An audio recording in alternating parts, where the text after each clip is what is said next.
할렐루야. 예, 오늘 주님께서 저희들에게 주시는 말씀은 갈라디아서 1장 6절에서 9절까지의 말씀입니다. 우리 한 절씩 교독하도록 하겠습니다. 6절에서 9절까지입니다. 갈라디아서 1장 6절에서 9절입니다. 우리 한 절씩 교독하도록 하겠습니다. 그리스도의 은혜로 너희를 부르신 이를 이같이 속히 떠나 다른 복음을 따르는 것을 내가 이상하게 여기노라. 다른 복음은 아니하니 다만 어떤 사람이 너희를 변하게 하여 그리스도의 복음을 받아려 하느니라. 그러나 우리나 혹은 하늘로부터 온 천사라도 우리가 너희에게 전한 복음 외에 다른 복음을 전하면 저주를 받을지어다. 우리가 전에 말하거니와 내가 지금 다시 말하노니 만일 누구든지 너희가 다른 것 외에 다른 복음을 전하면 저주를 받을지어다. 아멘. 할렐루야. 네, 우리가 지지난 8주 동안 교회란 무엇인가. 사실은 우리가 교회를 다니고 있으면서도 교회가 어떤 곳인지를 모르고 다니는 분들이 상당히 많습니다. 그래서 8주 동안에 걸쳐서 교회란 무엇인가 제가 말씀을 전했습니다. 자, 그런데 이걸로 끝이냐? 그게 아니죠. 또 어느 순간 교회란 무엇인가를 또 시리즈로 설교할 때가 있겠죠. 왜냐하면 우리는 계속해서 이 교회가 무엇인지를 완벽하게 우리가 깨닫고 할 때까지 계속 반복해야 합니다. 그러고 나서 지난주에 참된 안식을 주는 주님이라는 제목으로 주님께서 저희들에게 주시는 그 안식에 대해서 함께 나눴습니다. 그리고 이제 말씀을 준비해야죠. 또 어떤 말씀을 전할까 하다가 몇 주 전에 여러분 제가 광고에서 한번 말씀드린 적이 있는데 한인 마트 앞을 이제 장을 보고 심부름이죠. 심부름을 보고 이제 나가는데 마트 앞에서 막 뭘 나눠주시고 계세요. 그래서 받아보니까 뭐 이렇게 휴지 같은 거랑 같이 이렇게 교회 소개를 하는 전도용으로 주시는 분들이 딱 보니까 우리가 알만한 교회입니다. 그래서 그러시구나. 그런데 그 옆에 계신 분이 또 뭘 나눠줘요? 받았습니다. 받아서 보니까 받아서 볼 때까지는 몰랐죠. 이게 뭐지? 궁금해서 제가 읽어봤죠. 근데 내용이 이거 좀 이상한데? 왜냐하면 정통 기독교 복음과는 조금 다른 내용을 가지고 있다는 생각이 들어서 좀 더 자세히 읽어보고 나름대로 어느 소속인지 어느 교단인지를 제가 나름대로 좀 알아봤죠. 그랬더니 이단이었습니다. 자, 아주 정성 들여서 만든 인쇄물이었고, 그런데 그 내용은 본질이 왜곡되어 있고 그리스도의 십자가 은혜가 어느 순간 사라져 있고 인간의 노력이나 이런 것보다는 조직과 권위를 더 강조하는 일이 생기고 말았어요. 이단의 가르침은 그렇게 먼 곳에 있는 곳이 아니구나, 이런 생각을 하고 있었죠. 그리고 말씀을 그러면 이번에 내가 말씀을 이단에 대한 것들을 좀 해야겠다라고 생각하고 있던 중에 또 집에 누가 문을 두들겼습니다. 딱 열었더니 한국 분이 두 분이 안녕하세요 이러고 인사를 하시더라고요. 여러분들이 너무나 잘 알고 계시는 그런 분입니다. 그래서 제가 그냥 문을 닫고 보냈습니다. 그러고 나서 여러분 지금까지 계속 이제 에스겔서로 지금 우리가 아침 묵상이 바뀌었잖아요. 근데 7월 달 본문 요절의 거의 대부분이 뭐였죠? 디모데 전서였습니다. 디모데 전서에서 사도 바울이 영적인 아들 디모데에게 계속해서 보내는 거죠. 격려하면서 야, 너는 이렇게 목회를 해야 돼, 이렇게 성도들을 섬겨야 돼, 이러면서 가르쳐주면서 가장 강조한 것 중에 하나가 뭐죠? 거짓 교사를 조심하라 라고 얘기한 겁니다. 이렇게 많이? 계속해서 거짓 교사들에 대한 이야기들을 계속합니다. 그러면서 얼마나 그 당시에 초대교회 당시에 거짓 교사들이 많았으면, 얼마나 혼란이 많았으면 바울이 이렇게 간곡하게 부탁할 정도로 경고를 했을까. 그래서 오늘은 디모데 전서뿐만이 아니라 갈라디아서에 나와 있는 1장 6절에서 9절의 말씀을 중심으로 바울이 갈라디아 교회를 향해 외쳤던 그 경고, 바로 다른 복음은 없다 라고 얘기한 그 메시지를 함께 우리가 나누도록 하겠습니다. 그런데 우리가 한번 이런 질문을 해봐야겠죠. 우리 스스로에게 나는 참된 복음을 분별하고 있는가? 그렇죠? 나는 다른 복음에 흔들리지 않고 있는가? 생각해 보셔야 됩니다. 그리고 우리 스와니 한인교회는 복음의 중심을 지키고 있는가? 이건 끊임없이 여러분들과 제가 계속해서 해야 될 질문이기도 합니다. 여러분, 제가 주일날 여러분에게 이렇게 말씀을 전한다고 해서 아, 그렇구나라고 생각하시면 안 된다는 거예요. 이 말씀이 복음에서 벗어나 있는지도 여러분이 분별하실 수 있을 게 그 정도까지는 되셔야 된다는 겁니다. 자, 이 시대는요, 진리를 향한 그 갈급함보다는 편안한 거, 뭔가 좀 쉬운 거, 이런 신앙을 추구하는 경향이 매우 커지고 있다는 사실은 여러분들도 너무 잘 아실 겁니다. 근데 우리는 이럴 때일수록 더욱 깨어 있어야 한다는 사실이죠. 바울의 경고처럼 복음을 떠나는 순간 이제 그것은 더 이상 복음이 아니라는 겁니다.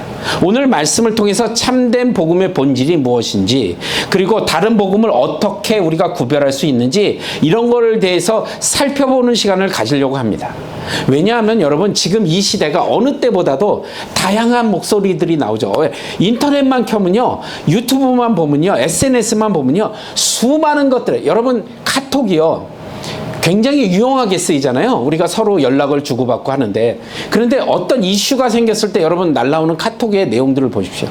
검증되지 않은 것들, 이상한 것들, 어마어마하게 많은 거짓 정보들이 여러분에게 이미 갔습니다. 그리고 이거 해보면 좋대더라 하고 수많은 정보들이 여러분의 전화기를 통해서 여러분 집안까지 그냥 자연스럽게 정보가 전달되고 있다는 겁니다. 그럼 이걸 어떻게 우리가 필터링 해야 되냐는 것입니다. 복음도 마찬가지죠. 복음에 대한 거짓 정보들이, 거짓 가르침들이 수없이 여러분들을 공격하러 지금 오는데, 이걸 과연 우리는 어떻게 구별할 것이냐는 말입니다. 자, 특히 여러분의 삶이 어려울수록, 여러분의 삶이 외로울수록, 여러분의 삶이 답답할수록 이런 말들에 유혹되기가 가장 쉽다는 얘기입니다. 이 문제 중에 상당수가 겉으로는 성경을 이야기하고 있는데 그 본질은 왜곡됐다는 겁니다. 이단의 뜻이요, 이단의 뜻이 다를 이자의 끝단자입니다. 끝이 다르단 말이에요. 시작은 똑같아요. 성경으로 시작을 하는데 끝이 다르다는 이야기입니다. 사이비 종교는 아예 그냥 사이비 종교를 우리가 아니까 구분이 좀 어느 정도 되는데, 이단은 여러분이 집중하지 않고 깨어있지 않으면 그냥 넘어가게 돼 있다는 겁니다. 자, 예수님께서는 뭐라고 하시냐면 참된 복음을 벗어난 거짓이 교묘히 숨어 있다. 이게 마치 독이 든 음식을 맛있게 요리해 내온 것과 같다는 거죠. 보기에는 우리가 설교든 유튜브든 영상이든 우리가 점검할 때 가장 기준으로 둬야 되는 게 뭐냐면, 이것이 성경을 말씀하고 있는가, 성경의 뜻이 성경을 기준으로 하고 있는가를 밝혀야 됩니다. 그러면 우리가 뭘 해야 돼요? 성경을 알아야 이게 구분이 될 거 아닙니까? 그죠? 그래서 갈라디아서 오늘 본문 1장 6절에서 사도 바울은 한번 같이 읽어볼까요? 1장 6절 시작. 그리스도의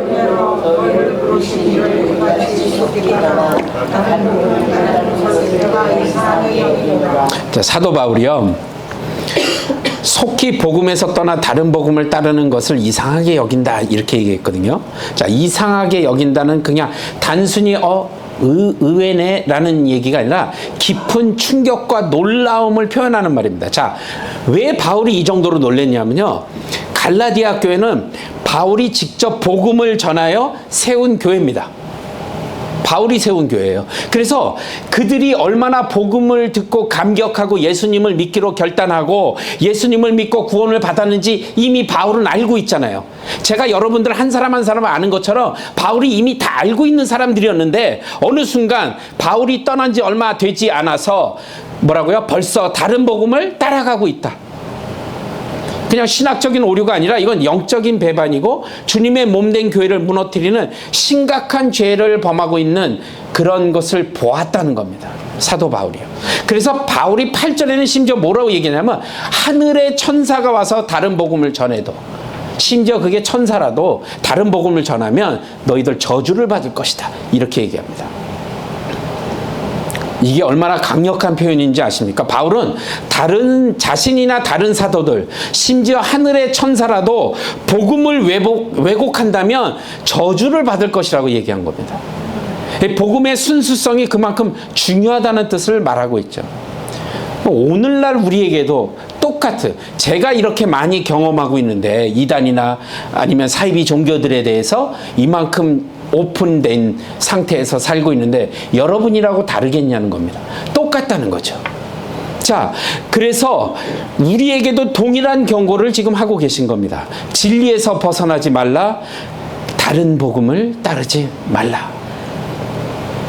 오늘 우리는 이 말씀을 통해 이단과 거짓 가르침의 시대 속에서 우리가 붙잡아야 될 세 가지 중요한 교훈을 여러분들과 함께 나누도록 하겠습니다.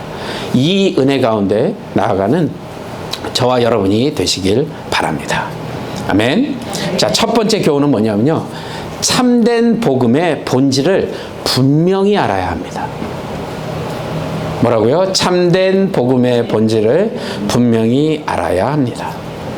자, 이 거짓을 분별하기 위한 가장 먼저 해야 될 일은 뭐냐면 참된 것이 무엇인지를 알아야 된다.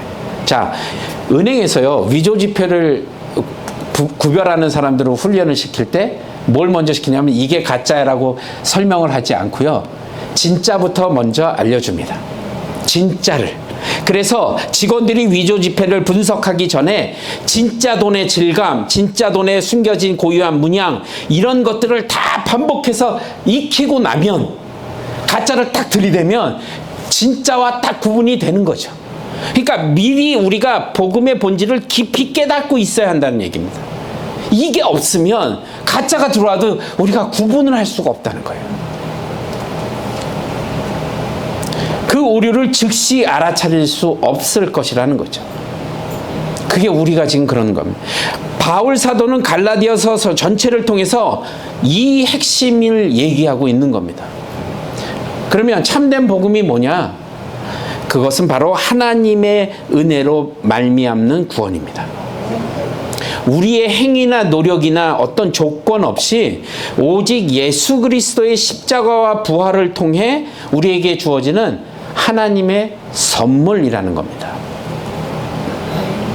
그래서 지금 띄워져 있는 갈라디아서 2장 16절 바울이 분명하게 선언하죠. 우리 함께 읽어보겠습니다. 시작. 사람이 의롭게 되는 것은 율법의 행위로 말미암음이 아니요 오직 예수 그리스도를 믿음으로 말미암음이라.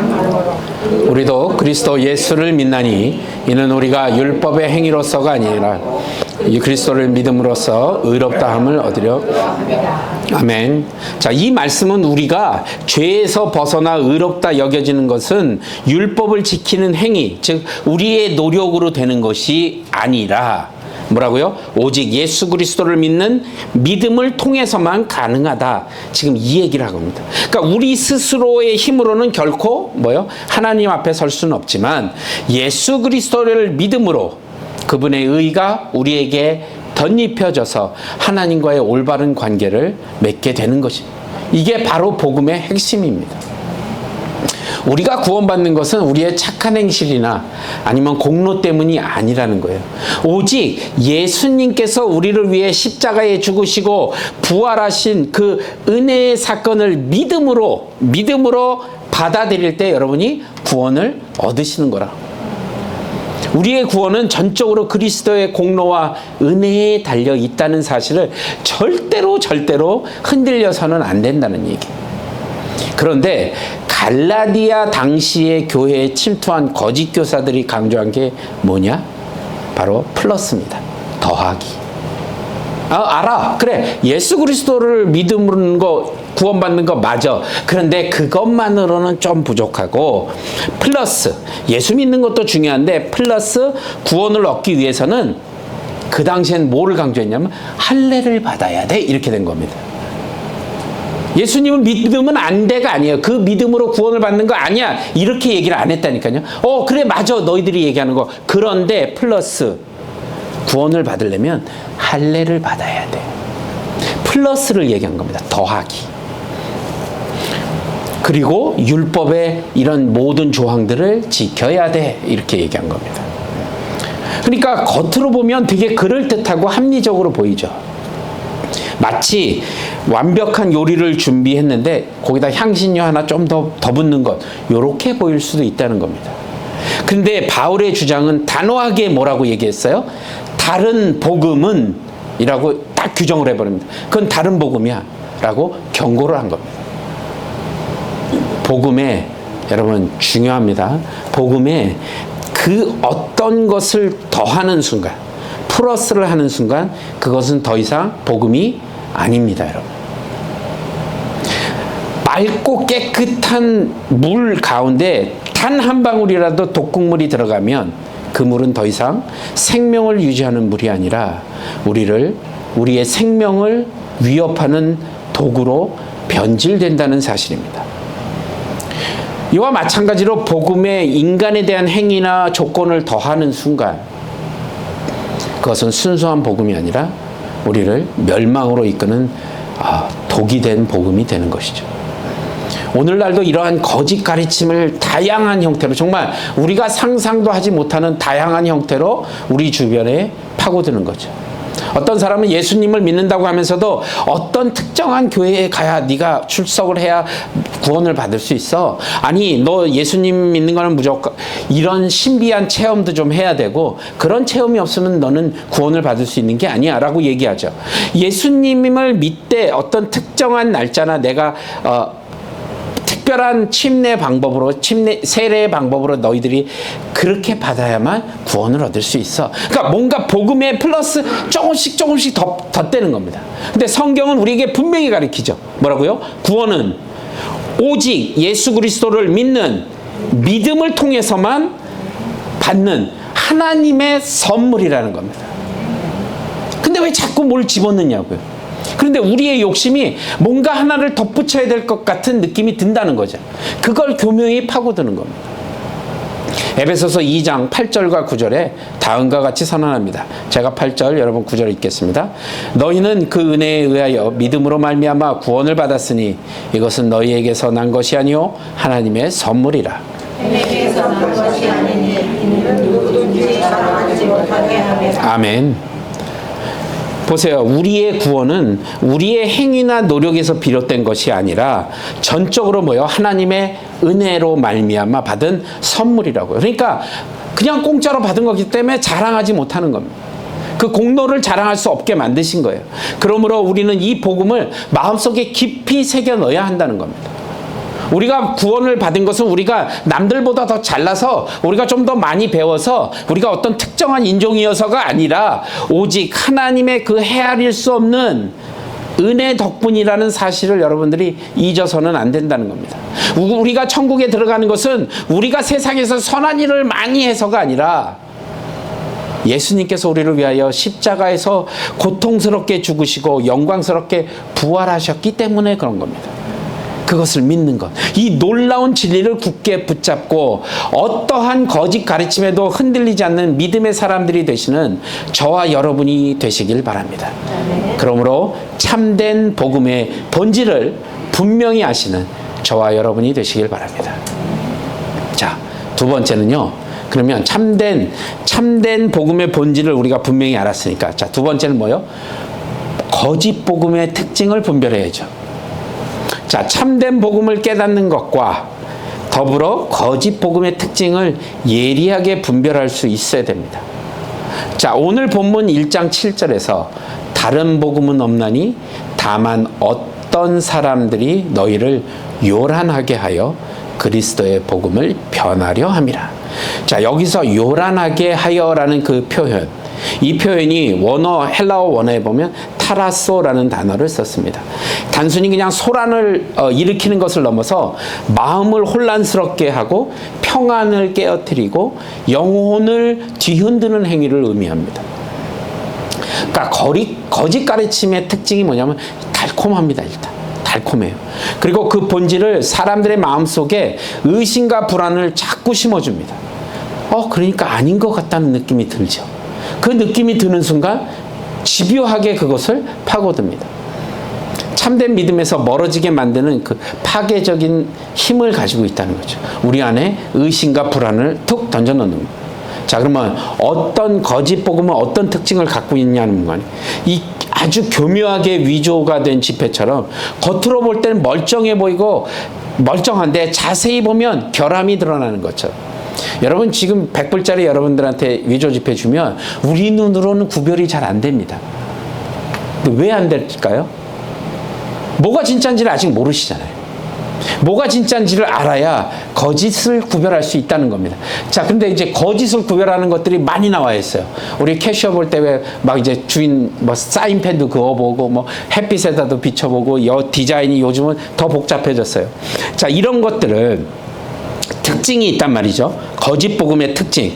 가장 흔한 특징 중에 하나가 뭐냐면 아까도 설명드렸다시피 뭔가 더하는 겁니다. 특징입니다. 더하는 거예요.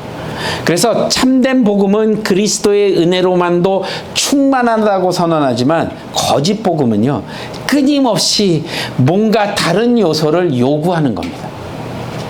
요구해요. 그러니까 예수님의 구원만으로는 부족하다면서 특별한 어떤 교회에 가야 되고 특정한 지도자를 맹목적으로 우리가 따라가야 된다. 아니면 신비스러운 체험을 꼭 해야 된다든가 아니면 특정한 날짜나 의식을 지켜야 된다든가 뭔가 항상 더해 줍니다. 그래서 신앙심을 고취하는 것처럼 보이지만 실제로는 예수 그리스도의 그 완전한 구원을 그 구원의 능력을 훼손시키고 사람들을 율법주의와 자기 의의 굴레에 그냥 가둬놓는 것을 아주 천천히 하고 있는 거죠. 거짓 복음은요, 그래서 두려움과 불안을 조장하는 게 아주 특징입니다. 여러분들에게 두려움과 불안을 주죠. 그런데 참된 복음은 우리에게 죄책감이나 어때요? 불안으로부터 자유를 주죠. 하나님으로부터 얻는 화평과 평안함, 그 영원한 생명의 확신을 우리에게 선물해 주고 있잖아요. 말씀을 통해서. 그런데 거짓 복음은 끊임없이 이것을 하면 이거 안 하면 안 돼요라고 강조하죠.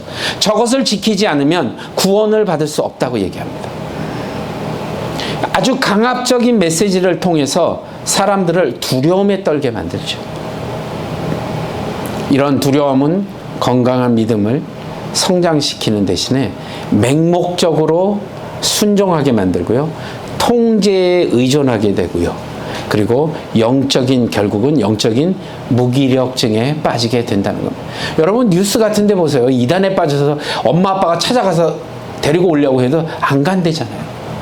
대학 교육까지 마친 멀쩡한 사람들이. 왜 그럴까요? 그 말씀이나 그 훈련을 통해서 계속해서 공포를 심어주고 맹목적인 순종을 강요하고 그래서 영적인 무기력증을 만든 다음에 포섭하는 거죠. 그때는 여러분들이 가셔도 소용이 없다는 겁니다. 그래서 거짓 복음은 특정인 인물이나 어떤 단체에 절대화시키는 경향이 있죠.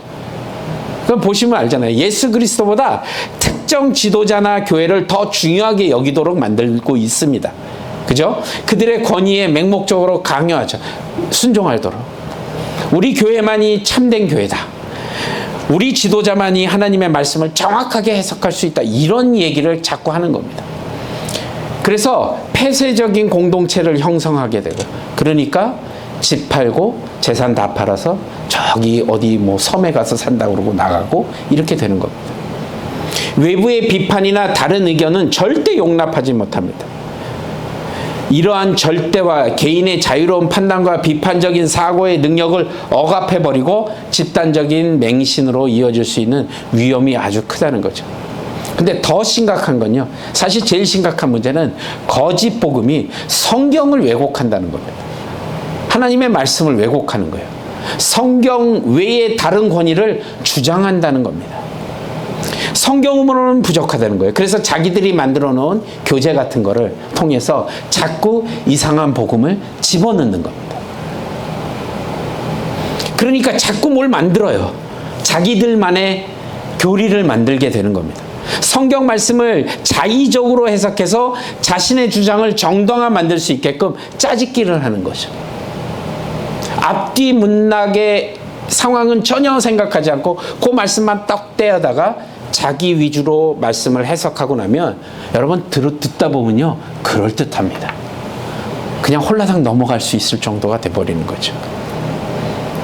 그래서 때로는 저거 진짜 저래? 할 정도로 성경의 가르침과 정면으로 배치되는 교리를 내세우면서도 교묘한 언변과 감정적인 호소를 통해서 사람들을 현혹한다는 겁니다.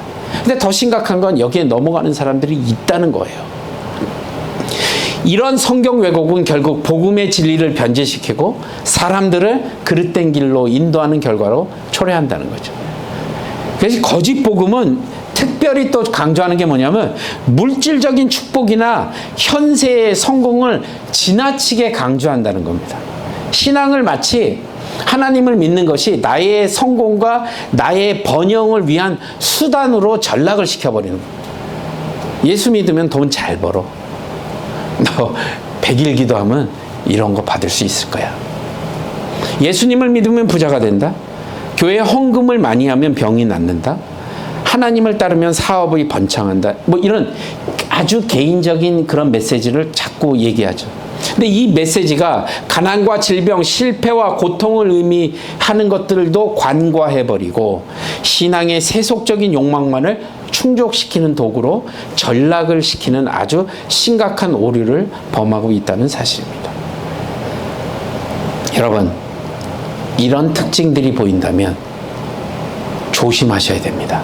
이런 가르침이 있다면 각별히 여러분 조심하셔야 돼요.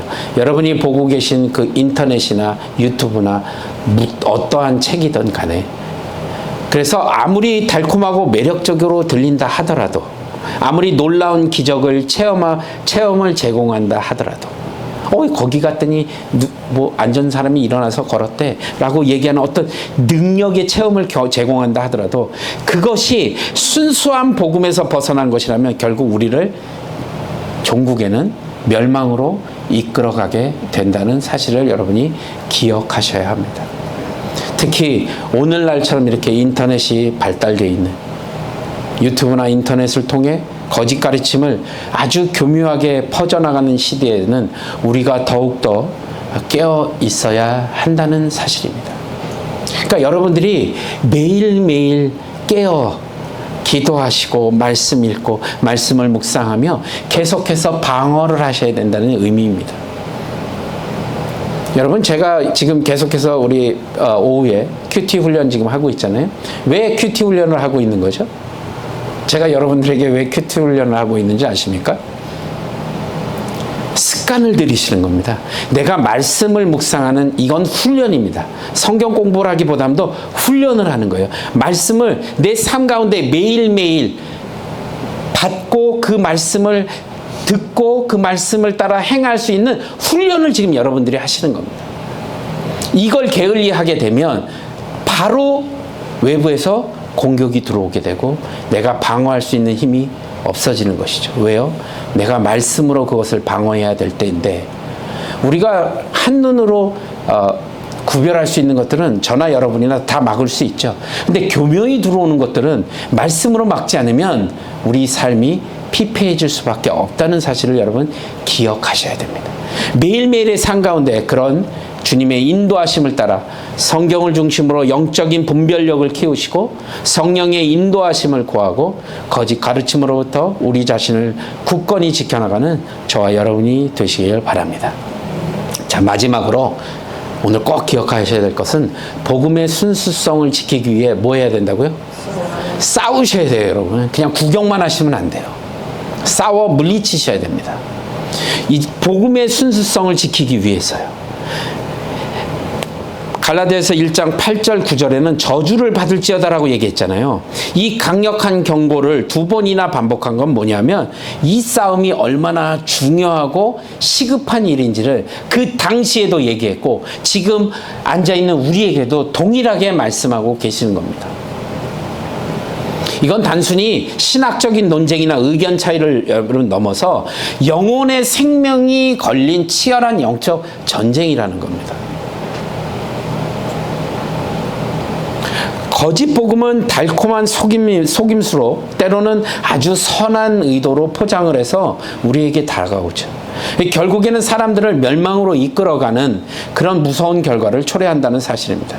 그래서 우리는 이 싸움에서 결코 물러서면 안 된다는 겁니다. 싸움을 걸어오면 여러분 물리치셔야 돼요. 하나님의 전신갑주를 입으라 기억하시죠? 우리가 무장하고 싸워야 되는데 우리가 공격할 수 있는 유일한 무기가 뭐라고요? 말씀이라고요. 성령의 검, 말씀으로 그들을 물리쳐 이겨야 한다는 겁니다. 이런 어려움 속에서 우리가 복음의 진리를 타협하고 외면해서는 안 된다는 것이죠. 그러면 우리가 어떻게 이 싸움을 효과적으로 싸워 나갈 수 있냐는 겁니다. 방금 말씀드린 주님의 그 전신갑주를 입으라는 그 군사처럼 우리는 복음의 진리로 무장하고 영적인 싸움을 해야 된다는 거죠. 여러분, 하나님의 말씀으로 우리 자신을 굳건히 무장하시기 바랍니다. 사도행전 17장에 보면 베레아 사람들이 나오거든요. 이 베레아 사람들, 우리가 듣는 모든 가르침이 성경의 진리에 부합하는지를 끊임없이 확인했던 사람들입니다. 제가 아까 초반에 말씀드렸죠? 제가 여기서 얘기하는 것들이 거짓 진리면 여러분 어떡하실 겁니까?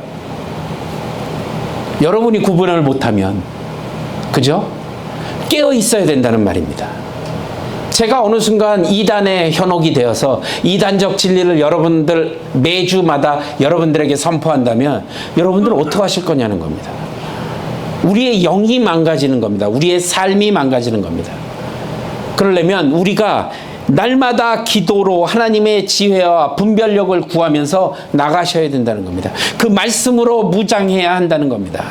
성경을 통해 우리는 거짓 교리의 그 공격을 막아내고 진리의 빛으로 어둠을 밝혀내야 되는 그런 사람들이라는 겁니다.